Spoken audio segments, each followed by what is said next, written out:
Hi, in this video we are taking a look at Leaving Cert Maths Ordinary Level Paper 1 Question 8. So this is the algebra with a little bit of calculus thrown into mix question. In the amount in appropriate units of certain medicinal drug in bloodstream T hours after it has been taken can be estimated using the following function. So for part A we have to use the function to show that the amount of the drug in bloodstream 4 hours after the drug has been taken is 224 units. So this is fairly straightforward because we only have to calculate C concentration after 4 hours. So that will be minus 4 cubic plus 4.5 by 4 squared plus 54 multiplied by 4. And that's obviously 224, and that resolves this part of the question. So for the next part we have to use the function to complete the table below. So obviously for a given t we have to calculate the concentration after time t in appropriate units. So let's do that. After at t equal to 0 we have 0, at t equal to 1, 57.5. So I'm going to enter the values that I already calculated here. After 2, so I'm calculating C of 2. 2 hours 119, 118. 3 hours 175.5. 4 224 as calculated already. 5 257.5. 6 270. 7 255.5. 8 208, and last for 9 121.5. The next part of this question, we have to use the values we have calculated in order to draw a graph of the function for t equal to 0 to 9 hours, and t is a member of set of rational numbers, real numbers, sorry. So okay, let's get right into it. For t equal to 0, value was equal to 0. For t equal to 1, value was 57.5, so I'm going to put it somewhere along this line. T equal to 2, 118, put it over here. T equal to 3, we had 175.5, so almost here. 4, 224, put it right below 225. For 5 we had 257.5, so slightly above 250. 270 for 6, so almost over here, almost at 275. 255.5 for 7 hours, so go back down. For 8 hours 208, so very close to 200 but not immediately at. And 9, which is the last measurement, is 121.5, so I'll put it right under right beside 125. Now I can add a line that's connecting all the values from here to here, and that brings me to this. So we have to plot all the points and then connect the lines. Moving on in this question, we have to use the graph to estimate the following values. The amount of drug after 3.5 hours, so I'm going to take a look where my 3.5 hours is, so that's right here. So I'm just going to draw a line all the way up. Now the line crossed the graph, so I'm going to go to the left and say that it's about 212.5 thereabouts. At 3.5 hours.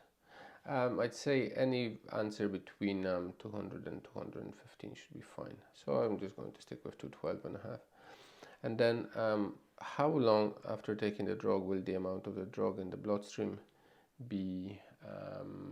100 hours. So how long after taking the drug will the amount of the drug in the bloodstream be? 100 hours. So we start at 0. Where is my 100? So 100 is over here. So let's go down. So it's somewhere between 1 and 2, and I would say 1 hour and 40 minutes thereabouts, because it's about two-thirds of the distance between 1 and 2. It's thereabouts. Okay, so for the next part of this question, we have to use the drug amount function, so that's the function that we got initially, to find in terms of t the rate at which the drug amount is changing after t hours. So that's a calculus part question. So now we have d dt of c of t, and that brings us to minus 3t squared plus 9t and plus 54, and that's the rate of change. And using the answer to this part, for the next part, we have to use the answer to part E to find the rate at which the drug amount is changing after 4 hours. So we have to find d dt of c at 4. So we just need to put 4 into this formula. That's exactly what I'm going to do. So that's minus 3 by 4 squared plus 9 multiplied by 4 and plus 54. Calculating this out, I'm going to get 42 units per hour, rate of change of the concentration. Okay, so now we have to use the answer to part 1 to find the maximum amount of drug in the bloodstream over the first 9 hours. So whenever I'm talking about max or min, I have to find the value where the derivative is equal to 0. So I have to say minus 3t squared plus 9t plus 54 equals to 0. Dividing both sides by 3, I can get t squared plus 3t plus minus 3t here, obviously, minus t squared plus 18 equals to 0. And now I'm going to multiply everything by minus 1 to get t squared minus 3t and minus 18 equals to 0. And that's pretty good, I think, for this. And all I need to do is just try to figure out what would be the how can I get this value to break up into factors. So if I rewrite it as t squared minus 6t plus 3c and minus 18, because now I have two factors over here that multiply to give me minus 18. So let's put that as 0. And factorizing, I get t minus 6 in one factor, t plus 3 in the other factor, equals to 0. Now, from here I can get that values of t for which the derivative is equal to 0 is either 6 or t is equal to minus 3.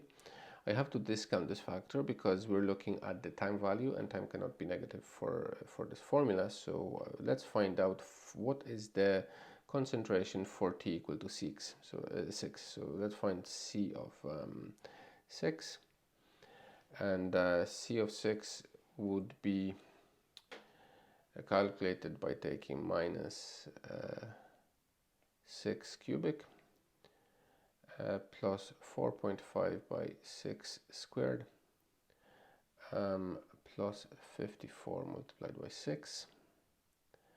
And if we calculate this out, we're going to get the value equal to 270. Actually, I'm going to go back to my graph over here, and you'll probably notice that it's very, very close. The 270 is the value I'll calculate at 6 hours as well. So that's where the maximum lays, which is nice. So that's this problem resolved. And I have to use my answer to part 1 to show that the drug amount in the bloodstream is decreasing 7 hours after the drug has been taken. Explain my reason. So let's see. First thing is to find out what's the rate of change at 7 hours. So let's calculate c prime after 7. And that is equal to minus 3 multiplied by 7, all that squared, plus 9 multiplied by 7, and last plus 54. And if you calculate it out, you're going to get minus 30 as the response. And that's minus 30 units per hour. And the fact that this is reading minus 30, it means that the value of the concentration of the drug in blood is decreasing. So dt is negative, so concentration is decreasing.